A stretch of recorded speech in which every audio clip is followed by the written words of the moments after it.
আমরা প্রথমে উইন্ডোজ বাটনে ক্লিক করব এবং এখানে লিখব মাউস পয়েন্টার। তাহলে এই যে মাউস পয়েন্টার স্টাইল চলে আসলো।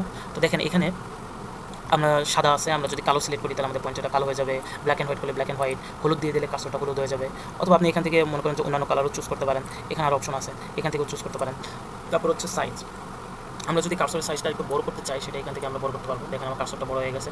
আবার আমরা যদি চাই তাহলে ছোটো রাখতে পারবো, আবার ছোটো হয়ে গেছে। তারপর এখানে হচ্ছে কি আছে, এখানে আছে হচ্ছে আপনার মাউস পয়েন্টার স্পিড। তো মাউস পয়েন্টার স্পিডে আমরা স্পিডটা বাড়াতে পারি, কমাতে পারি। এখানে হচ্ছে প্রাইমারি মাউস বাটন, যেমন আমাদের প্রথমত আমরা মাউস কি যে আমাদের যে মাউস আছে এটা হচ্ছে লেফট কিটে দিয়ে আমরা কাজ করি, এটা আমরা সেটিং চেঞ্জ করতে পারবো। মাউস পয়েন্টার স্পিড আমরা বাড়াতে বা কমাতে পারবো, এটা থাকা ভালো।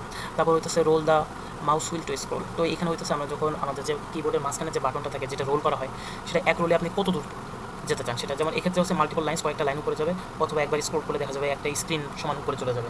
তো এটা আপনার ইচ্ছা মতো আপনি এটা ইউজ করতে পারেন। তারপর হচ্ছে এই যে যেমন নিচের অপশন আছে lines to scroll at a time, এখন আপনি কতগুলো লাইন চান, একটা দুইটা তিনটা এরকম অনেকগুলো বাড়িয়ে দিতে পারেন। তো এখানে বেশ কয়েকটা অপশন আছে, এগুলো আপনি দেখে দেখে আপনি আশা করি যে আপনি বাকিগুলো আপনি চেষ্টা করলে আপনি বুঝতে পারবেন। যেমন mouse pointer and touch, pointer size, এগুলো আসলে আগের অপশনগুলো এখানে দেওয়া আছে। তো এইভাবে আসলে আপনি অপশনগুলো দেখে দেখে আপনি এখানে আপনার কার্সরটাকে আপনি নিজের মন মতো করে অ্যাডজাস্ট করতে পারবেন আশা করছি। ধন্যবাদ সবাইকে।